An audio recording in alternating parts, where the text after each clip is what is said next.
Welcome back to another episode of Esports, Metaverse, and Beyond. Today, Case, I'm doing great today, Sage, and I'm excited today because we're going to be interviewing Jason Lake, founder and CEO of Complexity Gaming and global head of esports of Gamesquare. Welcome to the show. Thank you so much for having me. I'm really excited to be here. I'm really excited too. I know this is going to be a great interview. We've seen you've done so many things. I've been around for a little while. Yeah, I'm a bit of an old timer in this business. I founded Complexity 20 years ago. So Well, since this is a show for gamers, we'd like to play a little game before we dive in. All right, for a bit of fun? absolutely. All right, it's game time. Mr. Lake, what is your favorite music genre and music artist of all time? Oh my goodness. I would probably say like rock and roll. And I think my favorite band ever is The Doors. I'm a big Jim Morrison fan, which is way before your time, but you should check them out. Oh, that's great. Which of their songs is your favorite? Oh my goodness, Break On Through, LA Woman, Peace Frog. There's a lot of them. It was even a little before my time because Jim Morrison actually died the year I was born, but I really enjoy the music. Generally speaking, I like lots of different kinds of music, but that's kind of my favorite. All right, that's good. That's good. What was the last video game you beat, Mr. Lake? The last one I beat, oh my goodness. I usually play competitive games. The last one I spent time on was Valorant over 2020, but it's not like a playthrough game. The last playthrough game I beat was years ago. I played a game called Watch Dogs. It's kind of like Grand Theft Auto, except it's made by Ubisoft. And the main, or no, you know, Watch Dog Legion was the last one that I played through. Watch Dogs was the first one with Aiden Pierce, and there was a Watch Dogs in San Francisco, and then the Watch Dogs Legion came out over 2020. And since I was home during quarantine, I played that on my Twitch stream, and that was based in London. So yeah, I guess that was the last game I played through. It was in 2020. That's cool. We've interviewed a person who was featured in Watch Dogs Legion, the Oh, hip that's hop awesome. gamer. The hip hop Nice. gamer. Have you heard of him? Yes, absolutely. Yeah, I think he made a song in that game. Awesome. That's great. Yeah, I had a lot of fun with the game. Like flying around on these hover pads everywhere. It was kind of funny. The driving wasn't very good in that game, so I just flew the hoverboards around town, and that's how I got around everywhere. Wow. Bonus question. Since you're the founder of Complexity Gaming, what was your favorite aspect of building your company? Oh man, there's been a lot of favorites and a lot of struggles and challenges. Definitely one of the favorite parts of building and owning um, any team really are the championships where you're on stage getting a trophy and everyone's happy and you're celebrating. But being a dad, one of my favorite things over the last decade or so has been taking my son to esports events and enjoying gaming and the different games and things with my family. Definitely the championships and spending bringing my kids to esports events are probably my two favorite things. That's amazing. I'm glad to hear. What's your son's favorite game? Seems like they're big gamers as well. Yeah, they're big gamers. My daughter's playing a lot of Fortnite right now. My son's playing a lot of Valorant. Oh my gosh, I just blanked. What's the other one he's playing? I mean, he's played some Warzone. He's played some Rust. And there's another. I completely blanked out on the other survival game he's playing. But yeah, I think right now he's playing a lot of Valorant, and he's almost to the top rank. So I think he's diamond right now. Or Those are all good choices. yeah. Oh, What are you guys playing right now? You like Valorant, or what are you all playing? well, if you saw the Nintendo Direct yesterday, I don't think this was my favorite game, but they've added the Game Boy and the Game Boy Advance. I'm really enjoying some of those games on Excellent. Nintendo Switch Online. Wonderful. Wonderful. I Yeah. know the PlayStation. Oh, sorry. No, please I go ahead. I don't really play shooter games, but my favorite game is Mario Kart 8. You can never go wrong with Mario Kart. Absolutely. That's wonderful. Thanks for playing. You just earned 400 points. Nice. All right. So for people who don't know who you are, can you share a little bit about yourself and what you do? Absolutely. Again, my name is Jason Lake, and I'm founder and CEO of Complexity Gaming. It's a professional esports team-based organization that was founded in 2003. So we're just about to our 20th birthday. And in 2017, I sold majority control of the company to the owners of the Dallas Cowboys. So we moved to Dallas, Texas, actually Frisco, which is just outside of Dallas, and built a multi-million dollar training facility where we train professional video gamers across multiple games and then send them around the world to compete against the best video gamers in the world. And you can Google and see tours of our headquarters here. But we've been doing this for a very long time, and we've coached and developed gamers and worked with streamers and content creators and YouTubers and TikTokers and Instagrammers for many years across many games. We've hired hundreds and hundreds of pro gamers across those years, and we're still at it and going at it today. So I've been very blessed to be able to work in this ecosystem um, for quite a while and make a living for my family. It's something that I'm really passionate about, and I'm passionate about video games, and I'm passionate about competition. I grew up playing a lot of regular sports like baseball and football and basketball. So when I was just out of law school, when I saw, hey, we there's now video games which I love and competition which I love, and they're mixing for professional video gaming, aka esports. I decided I wanted to start my own team, and here we still are today. That's just amazing. You've left me speechless with your story. Thank It's you so really much. good. So many people on our podcast have shared their stories and how they broke through walls to get to where they are today. And you're no different. It's wonderful. Well, I want to tell you guys, when I first started doing this, I invested a lot of my own money in the very early days. No one had really heard of esports. A lot of my friends and family thought I was absolutely crazy. Hiring young people to play video games, it was a very strange idea 20 years ago. And then building a website, hiring employees and sales and all these things. People that cared about me very genuinely and had my best interests at heart told me, you're wasting your time. You have a law degree. You've been building a law firm. Like, you need to do the practical thing and keep going down this path. But I felt strongly um, that this was going to be something worth investing my time in and my energy in. And my my wife was very supportive, and I kept at it, and it worked out. But I think sometimes in life, you when you chart a path that you're really passionate about and you're really confident in, you have to be really persistent. And when people around you that care about you come and give say, hey, I'm concerned about this or I'm concerned about that, you always want to listen, because they if they care about you, that's advice worth listening to. But sometimes you just have to go your own way, and you have to stick to it through thick and thin and up and down and good times and bad times. You have to be persistent, and if you're persistent and you're passionate, good things can happen. Well, I'm glad you're able to make it big with esports. So many people would love to do that, and they think it's just about competing, but there are many other ways you can do that. We've even heard recently that you were honored with the award of the Lifetime Award Achievement, Lifetime Achievement, and that's great. So congratulations. Well, How did thank you you very able to get much. that award?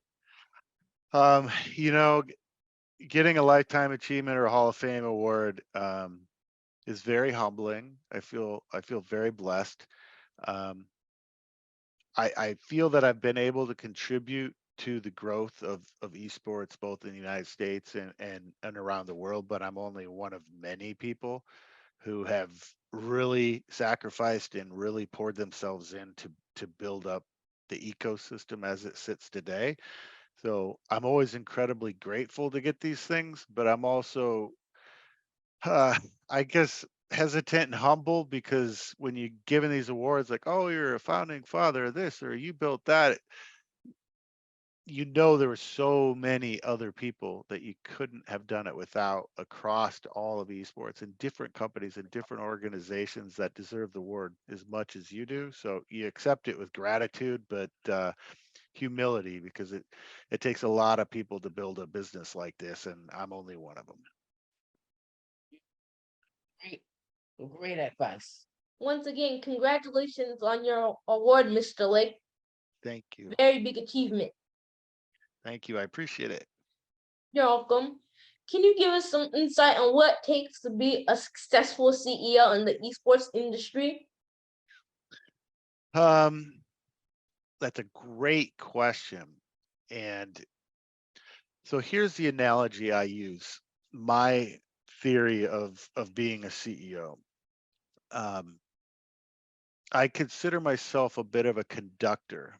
If you imagine going to an orchestra, okay, I hire the trumpets, I hire the violins, I hire the drummers, I hire people who are going to play the violin and all these different instruments, because out this store here we've got pro gamers, we've got coaches, we've got assistants, we've got psychological doctors, we've got people that buy plane tickets, we've got people that sell sponsorships, we've got people that take care of those sponsorships, we've got artists, we've got people that make videos, all these different skill sets, all the different pieces that go into running a successful business. And you get the best trombonist you can and the best drummer you can, and then you stand at the front and try to make sure they're all on the same page playing beautiful music. And some days the person who plays a violin calls in sick, and you might have to go try to play a violin the best you can. And other days the person that plays the drum might be arguing with the person that plays the piano, and you got to step in and solve that problem and get them to work well together, because together we have to make beautiful music. Um, so that's kind of how I view my job. Obviously, it's a very broad question, and there's a lot about working with people and about having vision and about gaining wisdom in how to best enter different markets and sales and marketing and all these things. But if you wanted a one picture that summarizes, in my opinion, how a CEO is kind of um, best utilized, it's a conductor dealing with all these talented people coming together to play beautiful music. Well, considering you're the conductor of a pretty big business, you're probably a very busy man. How do you balance the needs of your players with the business sides of complexity gaming? That's a great question. And it definitely can be tough to balance sometimes. We just had a team do very well, a Counter-Strike team over in Poland, and I really wished I could have been there this week. But I had too much business and too many meetings and other things back here in the United States to travel to that event. Um, it's always a balancing act. I think it's often a judgment call where you try to prioritize your time. And then, as someone with a wife and children, I have to balance that too, right? Um, I tried to mentor younger people in this grind culture where there's a certain attitude that pervades this industry and others, that you have to work constantly and you have to 80 hours a week, and that's fine. Different people have different philosophies. My philosophy is life and work and career and family and relationships is a marathon, and to survive a long marathon and to thrive over years, you need to have balance. I try to teach my children, you need balance spiritually. You need to be balanced physically. What are you doing? About what are you eating? Are you exercising? Have you thought about your sleep? You need to have balance with work. You have to work very hard. You have to work very diligently. Work ethic's incredibly important, but all things in balance. Your relationships, someday if you're married, like that has to be a priority in your life. You have to allot time for these things. And if you can establish a good balance across these things, now you're ready to run the marathon.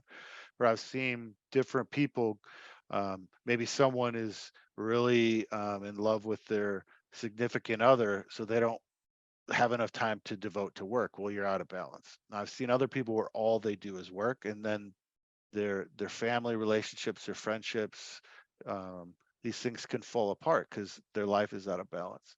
So I think if you approach things with a sense of overall balance, like sometimes, there's periods where I have to work crazy hours and I'm barely home.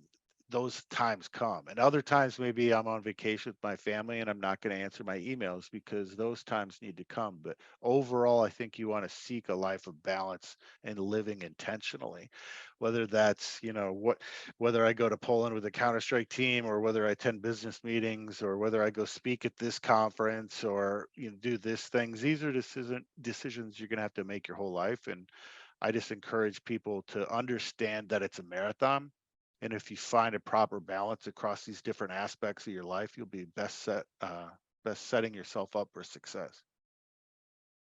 Balance is very important in life in all aspects. And I was going to ask what sets Complexity Gaming apart from other esports organizations. Honestly, it seems like balance is the key factor to making you guys different from the rest. It So is, good and job on that. thank you so much. And these are great questions. Complexity, each brand kind of enters the marketplace a little bit different, just like with an NBA team. Like different teams are kind of known for different personalities and vibes and go to market, right? Across sports. Generally speaking, we are the sports esports team. We take competition very seriously. We're known for our professionalism. We're known for really doing business and dealing with players with integrity in the marketplace. We don't win everything all the time, but we want to make sure that we're a people first organization and do our best to treat people right. Not everyone is always going to be happy when you're dealing with hundreds of people in a business environment with contracts and competition and high stress tournaments and things. Um, but we've always been known for those qualities and hope to always be known for them. That's good.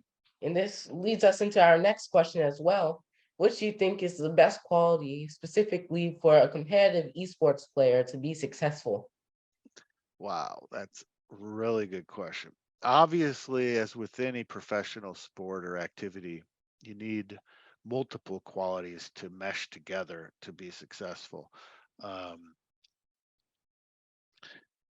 Assuming a competitive player has a certain baseline of talent, uh, it's really about up here. It's really about being able to translate what you do, say, in your own bedroom to a big stage in Poland with thousands of people cheering. And that is very, very difficult. I've worked with unbelievably talented gamers that couldn't make that jump. Whereas if they're home and they're comfortable and they're in their house, look out, it's crazy.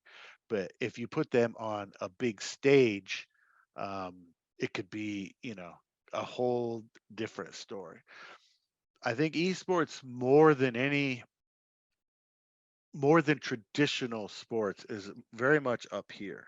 Whereas in the NFL, you have to be, a certain size and weight, or you're just not big enough or strong enough. The NBA, like if you're not over 6'2", like you're probably not going to make it, right? And some of those things we can't control. The beauty of esports is it's very aspirational in the fact that you can be any size or any nationality, or as long as you've got some basic hand-eye ability, you never know, you might be a world champion, which is kind of exciting. You don't need to be 7 foot tall or anything like that, but really the mentality and the ability um, to make that jump from playing at home at a very high level to make that jump to playing in competitions and on stages at a very high level is what separates good players from professional players. That's cool. That's definitely a good skill to have if you're in front of thousands of people. That's one of the biggest fears in America, actually, speaking in front of an audience. So Yes, I'm it is. sure that it takes a lot to unlock those abilities in some esports players. We do our best. We're pretty good at it, but we don't always succeed. Mr. Lake, before you said that when you first started your company, Complexity, many people that you knew put you down, said that starting an esports company wouldn't be a smart idea, or they just didn't even know what it was. But besides from that, how else was the esports community, if there even was a community, different back then in 2003? That's a great question. You have to remember in 2003, there wasn't a thing called YouTube. There wasn't a thing called Facebook or Instagram or TikTok. The world was a very different place. The communities were obviously much smaller as it was still kind of a new ecosystem. Esports was a new type of competitive activity in those days. We communicated differently online, through IRC and AOL and all these technologies you probably haven't even heard of. So that background was much different. There were more open events back then to where anyone could make a team and show up at these tournaments and play. And if you were really good or got lucky that day, you could go really deep in a tournament. Where a lot of the different games and the tournament structures have grown, so that's not available as much anymore. But generally speaking, the same passion that undergirds esports, the love of the games, the love of that common shared community, the appreciation of watching excellence in something that you love. If you love Mario Kart, there's something special about watching one of the best Mario Kart players in the world do it. Just like, there's something special about watching LeBron win the scoring championship if you're a basketball player. There's something deep inside of us that appreciates extreme skill in things that we're passionate about. If you love tennis, you want to watch Wimbledon, right? If you love American football, you want to watch a Super Bowl because they are so talented. They are so good. It's the same thing in esports. So that underlying passion and appreciation um, for excellence has always been there since the early days. Some of the technology platforms have changed and the audience has grown exponentially. You've touched upon a couple minutes ago about how esports is more of an intelligence game where you have to use your fingers and hand and eye coordination, while regular sports are mostly physical activities. Some people use that to say esports aren't real sports. Do you consider esports a real sport? And if so, when and how do you think it would be implemented into the Olympics? Yeah, that's a great question. I've definitely been asked that a lot of times over the years. And, considering outside my window right here is the home of the Dallas Cowboys, you can imagine some traditional sports people might say, oh, video games aren't real sports. Although most of the Cowboys players that I know actually believe that it is. Personally, I feel like it doesn't matter. Um, we have hundreds and hundreds of millions of people around the world that love video games, and millions of people around the world that like watching competitive esports across a multitude of games. Whether it's technically a sport doesn't matter to me. I think competitive excellence, providing an entertainment product that people want to consume and want to engage with, is valuable. Um, do I personally believe it's a sport? I do, but I'm not so married to the word sport that I really care. I think it's a beautiful ecosystem that's only going to grow and grow and grow for the years to come. And I leave other people to argue whether it's a sport. Um, would it belong in the Olympics? We've had that conversation for many years. I think it's wonderful if the Olympics wants to include some competitive video games, but I also don't think it matters. Frankly, I think they need video gamers more than video gamers need the Olympics. Video gamers, esports, and competitive gaming is the way of the future. And while we all greatly respect and appreciate the Olympics, if they want to march into the future in a relevant way, again, I think the Olympics needs esports more than vice versa. Mm, that's a great opinion. I hear some people say they want esports in the Olympics and some people don't want esports in the Olympics. It's a big controversy. And so I'm glad to hear your opinion on it. It's definitely different from the rest. I also agree with you, Mr. Lick. It doesn't really matter if it's physical or not. I mean, both things, esports and normal sports, both require much a lot of concentration. And technically, I mean, I know it's not like running or anything, but you still have to move your fingers and do a lot of timing in video games. That's right. I agree with you. I'd also like to ask, since the coronavirus, this pandemic happened recently, how do you think that has affected the esports industry? What steps are being taken to adapt, or what steps were taken to adapt? Yeah, it's a great question.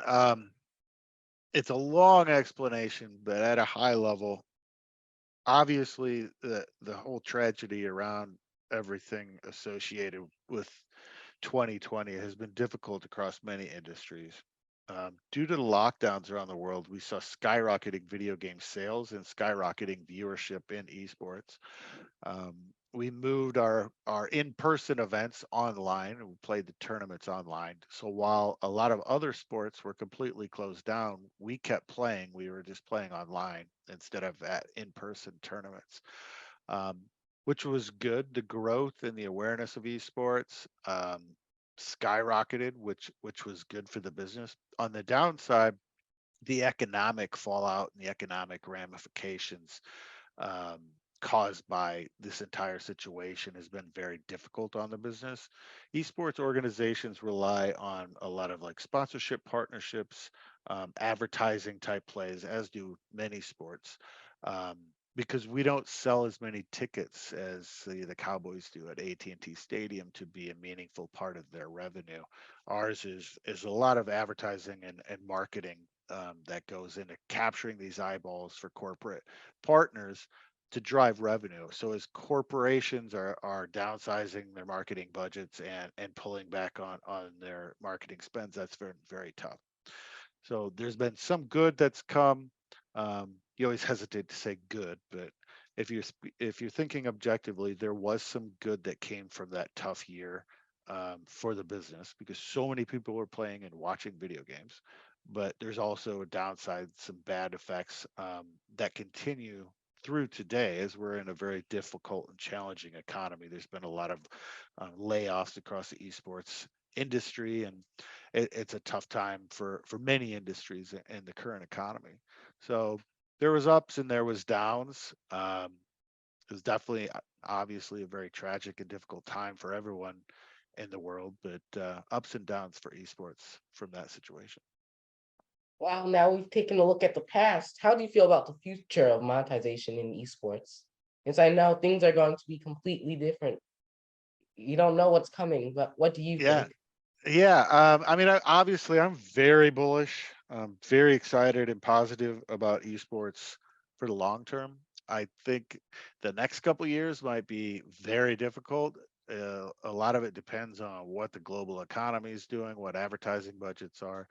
I think we're going to continue to need to discover ways to monetize our business beyond the corporate partnerships. We see different organizations really focusing on merchandise. Some are, like 100 Thieves is doing an energy drink. Um, you know, different groups across the esports ecosystem are trying to figure out ways to diversify what they're doing to drive revenue via alternate means. There's franchise leagues like Overwatch and Call of Duty that are looking to pool the teams and do revenue share. We're in two Counter-Strike leagues in Europe, Blast and ESL, to where we work together as teams in the league to drive more value, to raise the metrics in the viewership that we can share and revenue share. Um, so there's always different ways that we're investigating to drive revenue into the future. But I think without getting more technical than that, dollars are driven quite often by eyeballs. That's why you've seen a lot of Silicon Valley companies lose money for years, but they're worth tens and tens of billions of dollars because they have 3 billion people a day that go on their website or whatever. Um, And eventually you're able to figure out ways to monetize if you've got enough eyeballs. And esports is only gaining more and more and more and more eyeballs. So it's up to people like me and many other much smarter people around the esports ecosystem to figure out, hey, we've got all this viewership, we've got all these people that want to engage with us, that want to play these games, that want to follow our teams. How can we monetize and build a sound future? And I'm very optimistic and bullish that that'll happen. The next couple of years might be bumpy. I lived through a 2008 economic downturn, the great financial crisis in esports, and that was very, very difficult. So I won't be surprised if the next 2 or 3 years are very, very difficult. But if you persist and you keep going and you stay positive and you work hard, I'm very optimistic about the future of esports. Well, that's good. I see many young people talk about esports nowadays. And besides competing in esports, what is the most popular job young people are looking at in terms of esports? Um, I think the top job right now that people really want in regards to esports and gaming is like YouTuber or now maybe TikToker, right? We pull a lot of data and statistics. There's sampling that's done of the target demographic age groups. They ask them a lot of questions so we can have more information to make educated business decisions.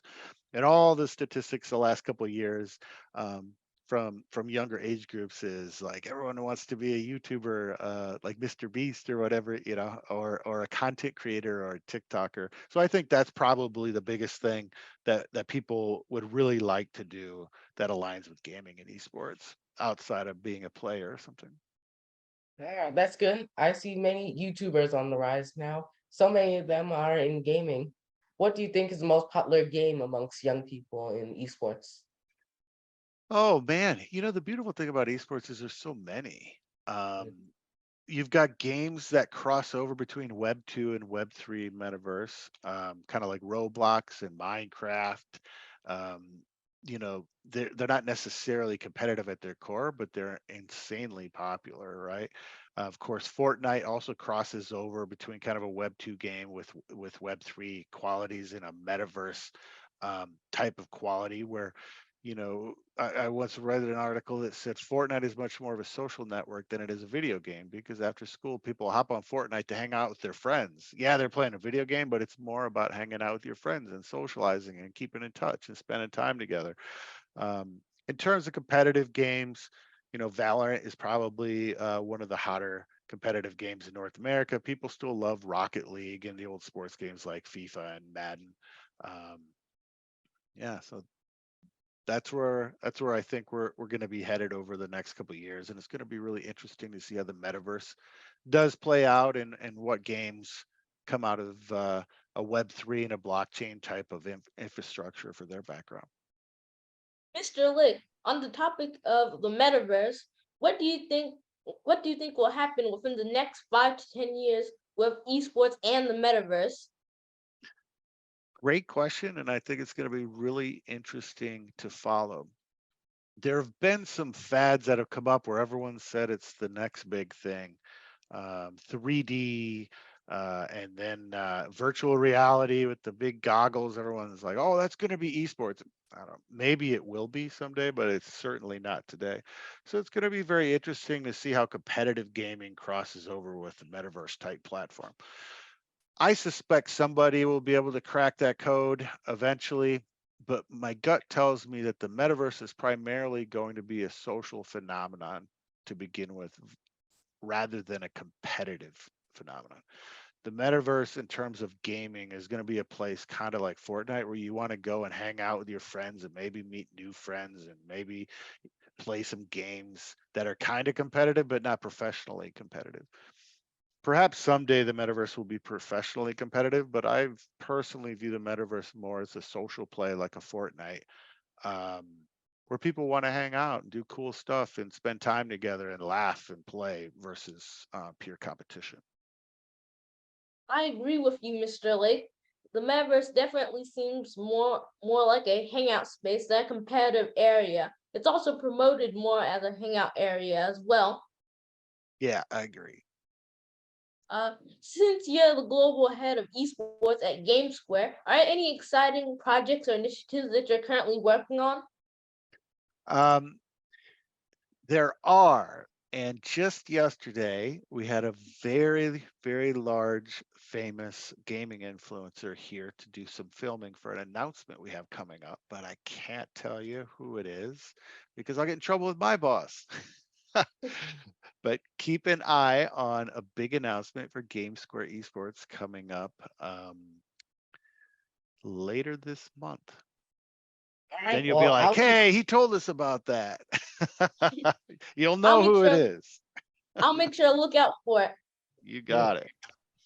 well, one of my last question is, before you go, can you share with us some advice for children who want to pursue a career in esports? Yes, it's a wonderful question. Esports has grown so much. If you're passionate about esports and say art, look to find a job in art creation. If you're a videographer, you love making videos, there's jobs for that. If you're an accountant and you just love being around esports, we need accountants. That's a great thing about the growth of esports is there's so many different types of jobs. But my primary advice would be to go back to what we talked about earlier, and it's just like living a life of balance.